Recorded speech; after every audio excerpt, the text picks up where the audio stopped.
In February 2001, a close friend of mine, whom I'll call Mike for privacy reasons, invited me to spend a weekend at a cabin owned by his uncle. This cabin was nestled in a secluded area of northern Saskatchewan. After a 6-hour drive, we arrived at our destination. Before delving into the events that unfolded, let me describe the cabin. It was a modest, single-story structure with a kitchen, 1 bedroom, a bathroom, and a living room. Notably, it lacked electricity and running water and was encircled by dense woods. The only access was via a long, rugged driveway. On our first full day there, Mike and I ventured into the forest to gather firewood. Roughly an hour into our walk, we stumbled upon an old house, oddly situated amidst the wilderness far from any town or city. Mike's curiosity was piqued, and despite my reservations, I agreed to explore it with him. We entered through a boarded-up window and were immediately struck by the musty air inside. While exploring, I was drawn to a basement door. Despite feeling a bit uneasy, my curiosity won over, and I descended the creaky stairs. The basement held an eerie sight, candles arranged in a circle, as if for a ritual. Using our flashlight, I scanned the area, finding no one. However, I noticed a hidden space behind the stairs. As I turned to leave, something caught my eye.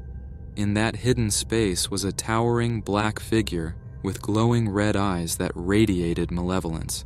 Accompanying this sight was a low, menacing growl. I bolted upstairs, breathless with fear. Mike, who had been examining the dining room, immediately sensed my panic. I urged that we needed to leave at once. We hurried out the same way we came in.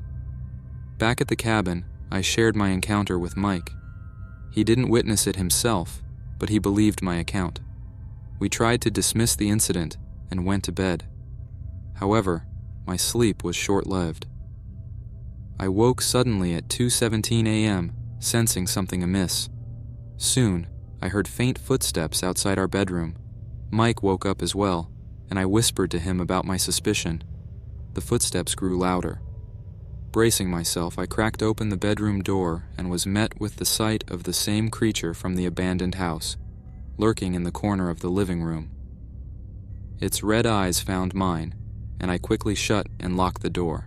In a state of terror, we decided to flee through the bedroom window, leaving everything behind.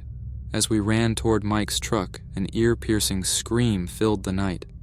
Mike started the truck, and we sped away, not speaking of the encounter during our drive home. It's been nearly 20 years since that harrowing night. Mike and I remain friends but have never returned to that cabin. Whether what we saw was a ghost or something else lurking in the woods, I prefer not to delve deeper or seek answers. Some mysteries are best left unsolved.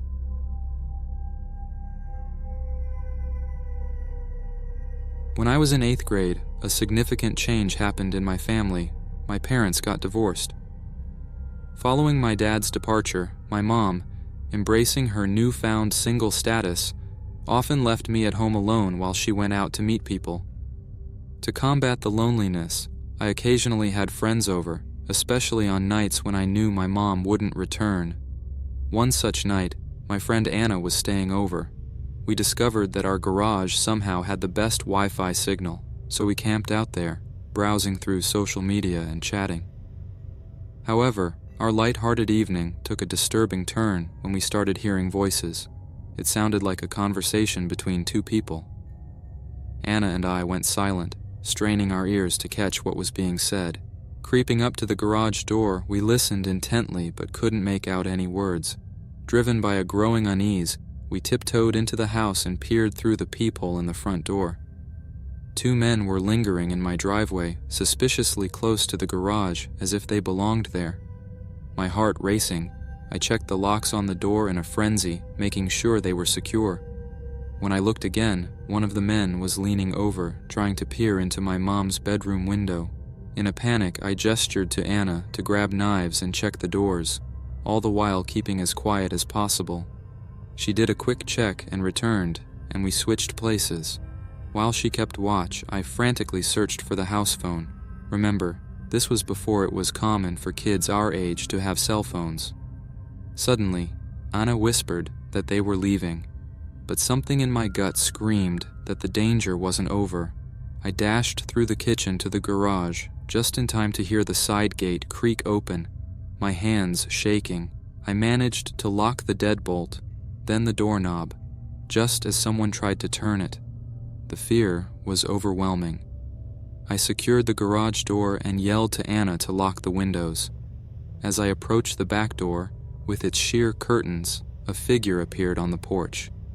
In a panic, I hid behind the couch, pulling Anna down with me. We watched in terror as the two men tried to find a way in. Time seemed to stretch on forever as we sat there, silently crying and trembling in fear. Eventually, the men gave up and left through the side gate. Peering through the front door's peephole, I saw them cross the street and get into a car. Relieved yet shaken, we called Anna's aunt, who came and took us to her place for the night. We kept the incident to ourselves, irrationally fearing we'd get in trouble. That night left a deep scar. Even now, at 25, the fear resurfaces when I'm alone at home with my daughter while my husband is at work. I often ponder why I didn't call the police. But in that moment of sheer terror, our focus was solely on preventing those men from entering. Looking for the phone could have given them the chance to break in. In such situations, as a scared child, your instinct isn't always to call for help, but to protect yourself and your loved ones. Despite everything, I'm grateful we came out unharmed, but the memory of that night still haunts me. Last year, on a chilly Friday evening just past midnight, an unsettling incident occurred. Living alone in a 2-story residence, I was engrossed in my favorite TV series when an eerie sound disrupted my peace. The distinct creaking of the wooden stairs leading up to my apartment made me pause the show, tuning in to the unusual noise. Hearing the steps again, a wave of anxiety washed over me. Then, an unnerving silence ensued. Out of nowhere, the sound of my doorknob being tampered with jolted me. I knew my downstairs neighbor, Mrs. Thompson, wasn't home, so the presence of an intruder was undeniable. Approaching my door, which had a window on its upper half, shrouded for privacy, I tried to glimpse the outsider. The indoor lighting was on, betraying my presence, yet the darkness outside shielded the identity of my unwelcome visitor. In a bid to see outside, I switched off the indoor lights, but my eyes struggled to adjust to the sudden darkness. Amidst this, I inadvertently engaged an additional lock on the door, which led to the person outside starting to bang on it. Panic-stricken, I couldn't identify them and hastily retreated from the door. I attempted to spot the intruder from my windows as they presumably fled, but the staircase exit's proximity to the house limited my view. Following this harrowing experience, I reported the incident to the police and took measures to bolster my home's security, including strategically placing wasp spray in various corners. This event marked the onset of a deep-seated anxiety, a new emotion for me as someone who had always been comfortable living alone. However, I've since worked through these fears. Recently, a different yet equally troubling issue surfaced. My car, parked in a small lot across the street, owned by the adjacent church, began showing signs of tampering. Each morning, I found the sides of my license plates bent outward at a right angle, an occurrence too consistent and bizarre to be dismissed as natural or accidental. Adding to these mysterious incidents, I discovered 3 items placed outside my door, 2 small crystal bowls and a flower pot with a golden retriever motif. Neither my sister, my grandmother, nor my mother, the usual suspects for such gifts, claimed responsibility. More perplexing was the choice of a dog-themed item, as I am known to be a cat enthusiast. Then on a late night at 1:19 a.m., while texting my sister, the past seemed to repeat itself. Loud banging on my door echoed the incident from a year ago, occurring at a similarly odd hour. The downstairs neighbor was away, and all lights in my apartment were on, signaling my presence. The motive of this disturbance remained unclear, as there were ample opportunities for a break-in during my usual work hours, yet nothing of that sort happened. In my distress, I communicated the situation to my sister via a laptop, leading her to alert the authorities. The police arrived, and after feeling another report, I spent the night at my sister's, trying to escape the fear gripping me. the peculiar nature of these events, especially their timing and the fact that they occurred when my newly installed camera was uncharged, heightened my paranoia. I couldn't pinpoint a reason for these occurrences, given my limited social circle in this town, which mainly included a few coworkers, my landlord, and my family. However, one unnerving possibility lingered in my mind. About a decade ago, I experienced a stalker situation involving a much older man who frequented my workplace. His behavior escalated from leaving lengthy, unsolicited letters to placing old crystal items on my car, leading me to obtain a restraining order against him. Eventually, I moved states, and the harassment ceased. Now, the resurgence of similar events, especially the appearance of crystal items, has reignited those fears, making me wonder if this person from my past has somehow resurfaced.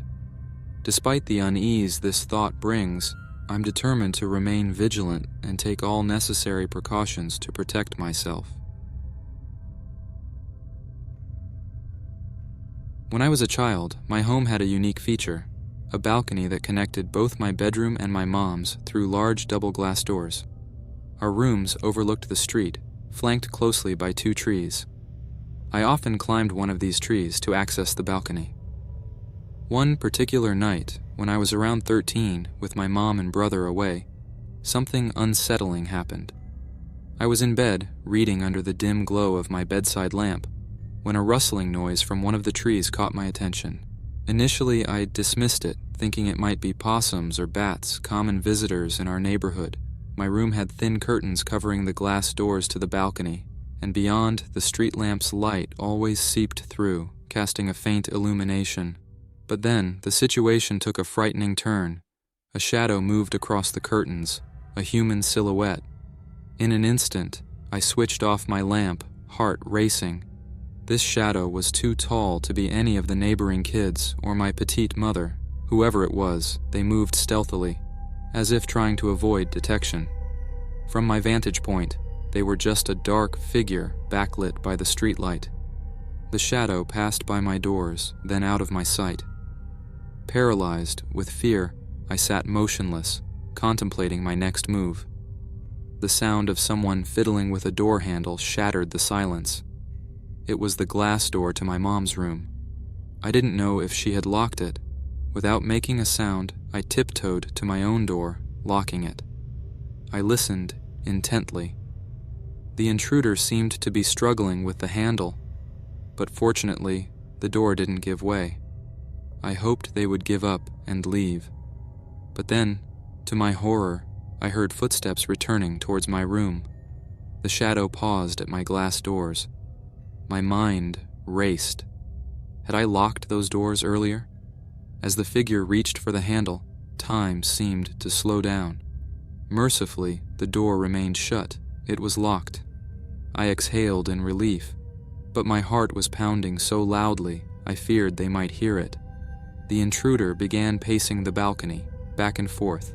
I felt helpless, without a mobile phone and too scared to move. Tears streamed down my face as I silently prayed for them to leave. Then, a chilling moment. The intruder stopped and said, "I could just break the glass, you know." Before I could process this threat, car headlights turned into our driveway. It was my mom returning. The figure swiftly disappeared from view, and I heard a thump as they jumped off the balcony. When my mom entered, I was hysterical. It took me a while to explain what happened. The police were called, but they never caught the intruder. A neighbor mentioned seeing a truck similar to one linked with attempted abductions near my school. The police suspected the intruder might have followed me or seen where I lived. The incident left a deep impression on me, a haunting reminder of the night I faced a stranger on the balcony. 2 years ago, I made a big move from my college town in Arizona to Woodland Hills, California, for a new job. I was 21, living alone in a modest apartment near a shopping center and a gym. The apartment complex, built in the 1970s, was well maintained with fences, security cameras, and gated entrances. The neighborhood, mainly inhabited by young professionals and families, felt safe and welcoming. However, an incident that happened to me shattered this sense of security, to the point where I refused to walk alone after dark. One evening, after finishing my workout, I decided to take a walk. It was dusk, and the weather was pleasantly warm. With my water bottle in hand, I strolled past the gym, away from my apartment. After a while, I turned back towards home. That's when I first noticed it. A white SUV with completely tinted windows slowly trailing me. I had seen this vehicle before, and now it was passing me again. It disappeared down the road at a traffic light, but my unease grew when it reappeared for the third time. It was now dark. The gym and shopping center crowds had thinned, and I was still blocks away from my apartment. The SUV ominously drove past, slowing down, then speeding up whenever someone else was in sight. Feeling increasingly scared, I decided to take a shortcut through a parking lot, heading towards the nearest open store, a McDonald's. To my horror, the SUV reappeared, this time blocking my path to McDonald's. It started to ominously circle the parking lot. Through these slightly rolled-down windows, I could see 3 men inside, probably in their 30s or 40s, just staring at me. I felt trapped and desperately tried calling a friend from my apartment complex for help. I dialed anyone I could think of, needing not to feel alone. As the SUV continued its menacing circling, each time passing me and almost coming to a stop, I saw a young guy exit McDonald's, clearly ending his shift. I yelled for his help and ran towards him. The SUV sped off as I approached the young man. I apologized for startling him and asked if he could walk me to my gym, thinking I'd be safe there. He agreed, and once at the gym, he waited until I felt secure before leaving. After about 10 minutes, still unable to reach my apartment friend, I decided to walk home while talking to a girlfriend on the phone.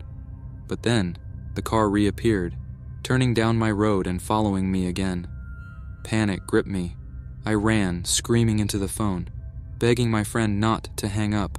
I shared all the details I could, fearing the worst.